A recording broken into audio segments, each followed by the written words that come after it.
بسم اللہ الرحمن الرحیم۔ معزز سامعین، آج پھر میں آپ کی خدمت میں حضرت ابراہیم علیہ السلام کی زندگی کے حالات و واقعات کی ایک اور ویڈیو لے کر حاضر ہوں۔ اس سے پہلے میں آپ کی خدمت میں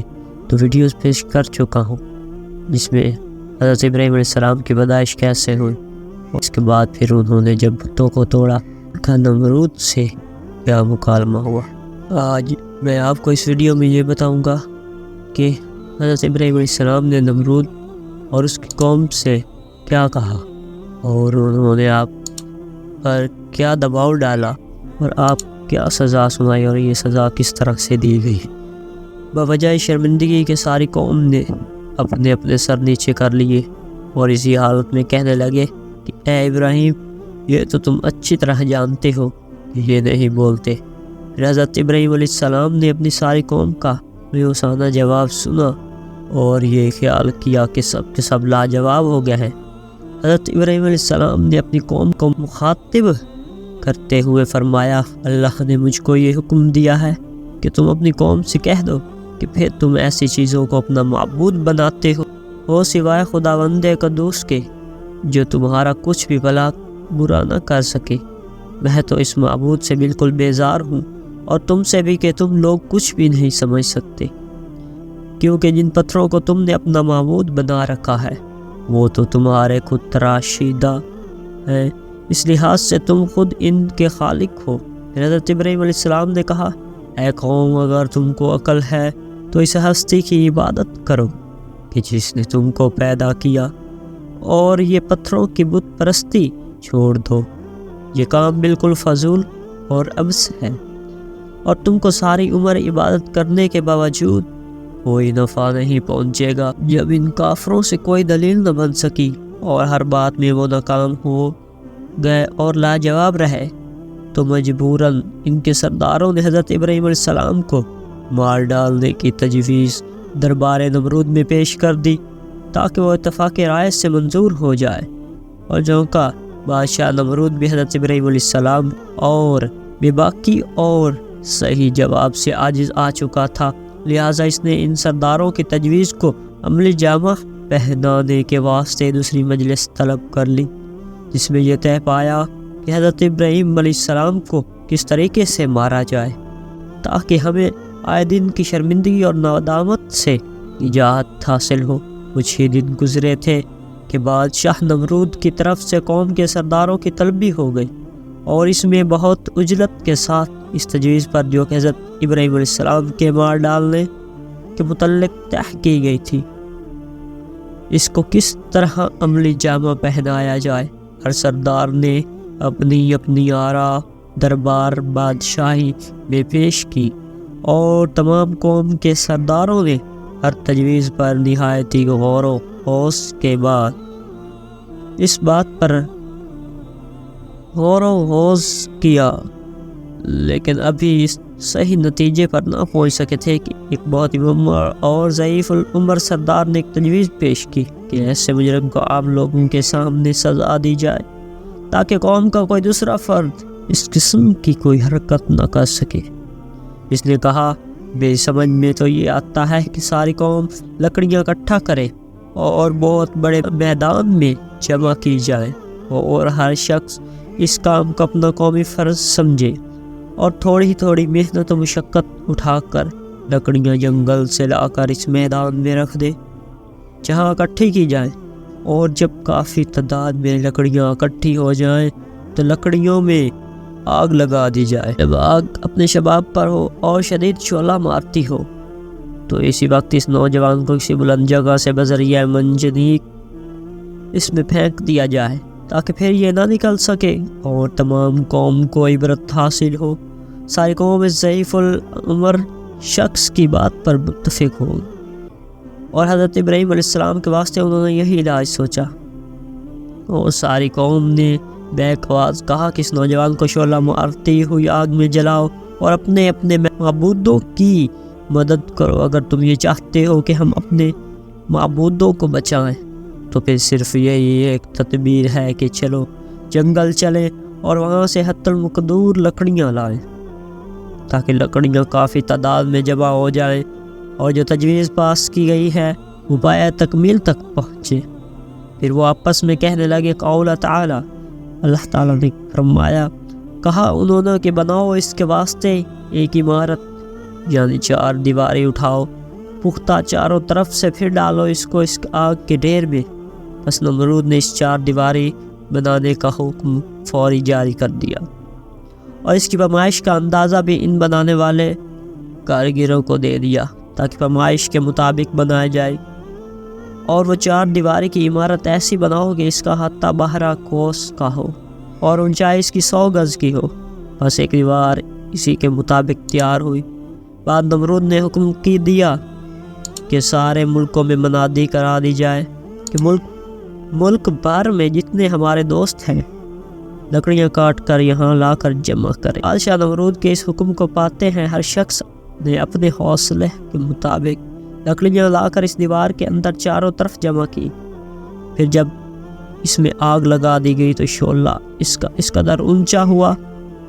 کہ وہاں سے 3 میل کے فاصلے پر جو جانور اڑتے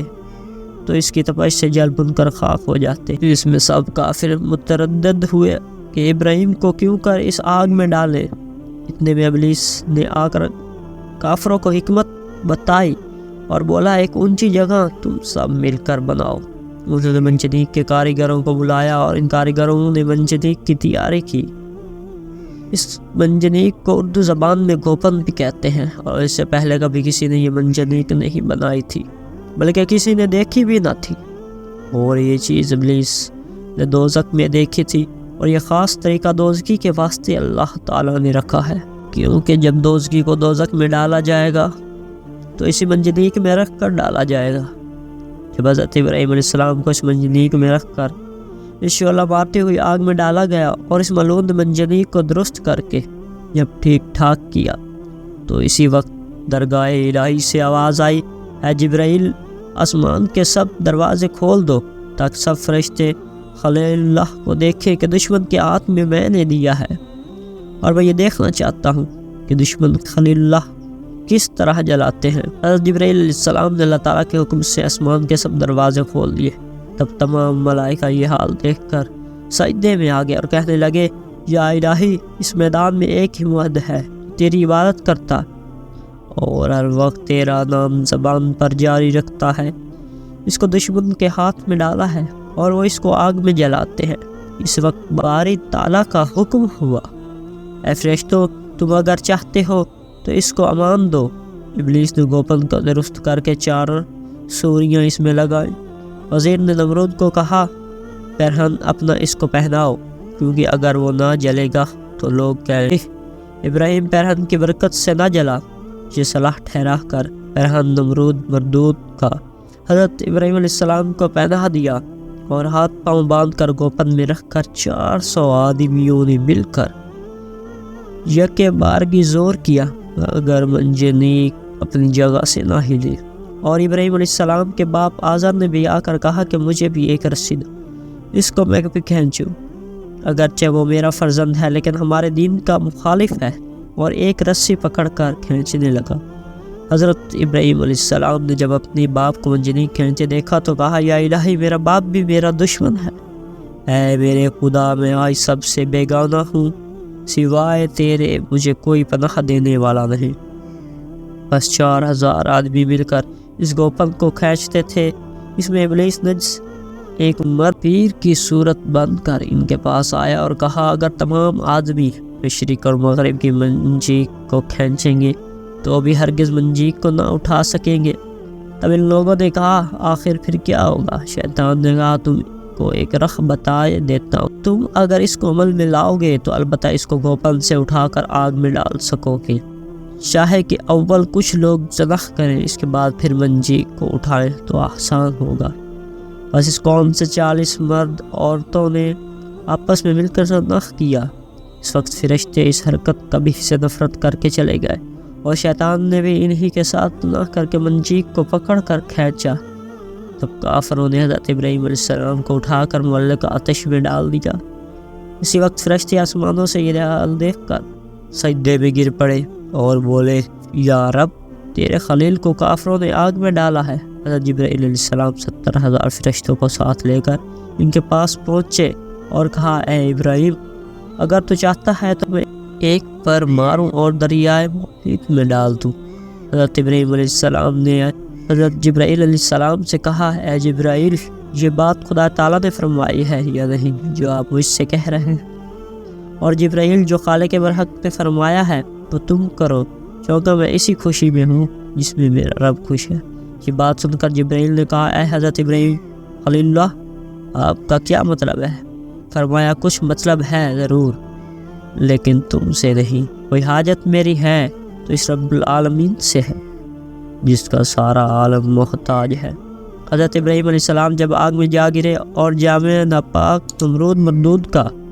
جو حضرت کو پہنایا تھا اسی گھڑی جل گیا اور اس آگ میں جو زبردست شعلہ زن تھی حضرت ابراہیم علیہ السلام کو کچھ بھی گزند نہ پہنچا سکی کیونکہ آپ کے ساتھ رب العزت کا فضل و کرم تھا جس کی وجہ سے آپ آگ جیسی چیز سے محفوظ رہے۔ اور اسی وقت شعلہ مارتے ہوئی آگ مثل گلزار کی ہو گئی اور اس باغ میں بلبل بھی ہزاروں کی تعداد میں اڑتی ہوئی حضرت ابراہیم علیہ السلام کو نظر آئیں اور ان بلبلوں نے بھی اس باغ آتشی نشیمین بنائے۔ اور اسی وقت غیب سے آواز آئی قول تعالی ہم نے کہا اے آگ ٹھنڈی ہو جا اور سلامتی والی ہو جا۔ ابراہیم اور جن لوگوں نے ان کا برا چاہا ہے تو ہم نے ان لوگوں کو نقصان میں ڈالا۔ پھر اس میں ایک چشمہ پانی کا بھی جاری ہوا اور حضرت ابراہیم علیہ السلام کے واسطے حضرت جبرائیل علیہ السلام نے ایک تخت بہشت سے بھی لا دیا اور ایک حلہ اعلیٰ قسم کا بہشت سے لا کر پہنا دیا اور اسی وقت پر حضرت ابراہیم علیہ السلام کو بٹھا دی اور جس رسی سے ہاتھ پاؤں بند کر کافروں نے حضرت ابراہیم علیہ السلام کو آگ میں ڈالا تھا وہ رسی سی آگ سے جل گئی اور اس آگ سے حضرت ابراہیم علیہ السلام کو سر منہ برابر بھی اللہ تعالیٰ کے فضل و کرم سے آگ کا صدمہ نہ پہنچا۔ یہ دیکھ کر حضرت جبرائیل علیہ السلام بڑے متحیر ہوئے اور حضرت کی طرف نظر اٹھا کر دیکھا۔ حضرت ابراہیم علیہ السلام کہنے لگے اے بھائی کیا دیکھتے ہو؟ وہ بولے مجھے بڑا تعجب ہے کہ ایسے وقت پر جو سخت مشکل وقت تھا لوگ اس وقت پریشانی کی وجہ سے نہ معلوم کیا کچھ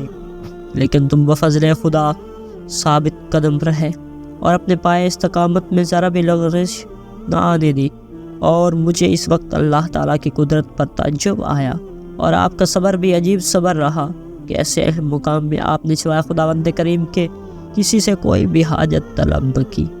اور نہ کچھ مدد مانگی اور نہ اس کے متعلق کسی سے کچھ کہا۔ اس لیے یہ معجزہ اور رحمت اللہ تعالیٰ نے تم پر کی اور تم سے پہلے ایسی عنایت کسی پر نہ ہوئی تھی۔ اور کہتے ہیں جو درخت جلے تھے ان کی شاخیں تر و تازہ ہو کر میوے لائیں اور حضرت ابراہیم علیہ السلام کی چاروں طرف نرگس و بنفشہ کے پھول کھلے اور نمرود نے ایک مینار پر چڑھ کر حضرت ابراہیم علیہ السلام کو ایک نگاہ دیکھا۔ وہ دیکھتے ہی حیران اور پریشان ہوا اور اپنے دل میں کہنے لگا اتنی کثیر تعداد میں لکڑیاں جمع کی گئی اور اتنی بلند شعلہ زن آگ میں ڈالا گیا لیکن حضرت ابراہیم علیہ السلام کو کچھ بھی آگ سے گزند نہ پہنچی اور اقبال ریحان کے بیچ میں سایہ دار درخت کے نیچے تخت پر بیٹھے ہوئے ہیں۔ یہ دیکھ کر اس مردود نے کہا افسوس میری محنت برباد ہو گئی۔ تب وہ ملعون حضرت ابراہیم علیہ السلام کو پتھر پھینک پھینک کر مارنے لگا اور بحکم خدا پتھر جو نمرود مردود پھینک رہا تھا ہوا پر معلق ہو گئے اور ایک گہرے ابر نے آپ پر پسایا کر دیا اور اس ابر سے اتنا پانی برسا کہ اس پانی سے آتش نمرود بالکل بجھ گئی اور اس کا وزیر حامان اس بلند مینار پر چڑھ کر بآواز بلند کہنے لگا نعم ربک کا یعنی راست نیک ہے پروردگار کا تمہارا کہ ایسی آگ سے تمہیں نجات بخشی اور تمام عالم میں بزرگ بنایا۔ نمرود نے کہا اے ابراہیم تیرا خدا بڑا بزرگ ہے کہ اس نے شدید شعلہ مارتی ہوئی آگ سے تمہیں محفوظ رکھا۔ اور یہ کہتا ہوا مردود اپنے گھر چلا گیا اور چند روز اسی فکر میں رہا اور کسی سے نہ بولا اور نمرود بہت زیادہ متفکر رہنے لگا اور اپنے دل میں ہر وقت سوچتا کہ مسلمان ہو جاؤں اور حضرت ابراہیم علیہ السلام پر ایمان لے آؤں کیونکہ ابراہیم علیہ السلام فی الحقیقت سچے نبی ہیں اور سچے رسول معلوم ہوتے ہیں۔ پھر اس بات سے بھی خوف کرتا کہ اگر میں مسلمان ہو گیا تو میری کل بادشاہی برباد ہو جائے گی اور پوری قوم میری دشمن ہو جائے گی۔ پھر کچھ اپنے دل میں احساس کر کے حضرت ابراہیم علیہ السلام کو بلایا اور کہا میں تمہیں خدا کے واسطے کچھ قربانی دینا چاہتا ہوں، آپ کی کیا رائے ہے؟ حضرت ابراہیم علیہ السلام نے اس سے کہا تمہاری قربانی منظور نہیں ہوگی اس وقت تک جب تک تم مسلمان نہ ہو جاؤ۔ نمرود کہنے لگا میں قربانی کروں گا چاہے قبول ہو یا نہ ہو۔ اس کے بعد اس نے فوراً اپنے کارکنوں کو حکم دیا کہ 4000 گائیں لاؤ، چنانچہ وہ 4000 گائیں لائی گئیں۔ پھر اس نے سب کو قربان کیا، پھر بولا کہ 10,000 خزانے سے زر سرخ سونا اور 10,000 گنجے سیم چاندی کے تم کو دیتا ہوں، کیونکہ میں نے اپنی آنکھوں سے جو تمہارا حال دیکھا وہ نہایت ہی تعجب والی بات ہے، اور تم کو اس نے اتنی بڑی کرامت بخشی جو آج تک کسی کو بھی عنایت نہیں کی گئی۔ نمرود کا خیال سن کر حضرت ابراہیم علیہ السلام نے کہا اے ملعون، میرا خدا جو دیتا ہے وہ بے عوض دیتا ہے، اور جو مال تیرے پاس ہے اس کا دیا ہوا ہے۔ یہ کہہ کر حضرت ابراہیم علیہ السلام اس کے پاس سے چلے گئے، اور پھر وزیر حامان نے نمرود بادشاہ سے کہا ابراہیم نے وہ بزرگیاں بے سبب آتش پرستی کے پائیں، اور اس طرح کی چند باتیں اس نے کہیں کہ آگ ایک فرشتہ جیسے وہ چاہتا ہے عذاب کرتا ہے اور جسے چاہتا ہے نہیں کرتا۔ حامان کے کہنے کے مطابق اگر خیال کیا جائے تو ابراہیم علیہ السلام نعوذ باللہ من ذالک آتش پرست ہوئے۔ وزیر حامان ملعون یہ باتیں نمرود سے کہہ ہی رہا تھا کہ ذرا سی آگ کہیں سے اڑ کر اس کی آنکھ میں جا گری۔ اس مردود کی آنکھ جل گئی اور وہ اس آنکھ کی تکلیف کی وجہ سے سخت پریشان ہو گیا، اور وہ آنکھ بالکل روشنی سے محروم ہو گئی۔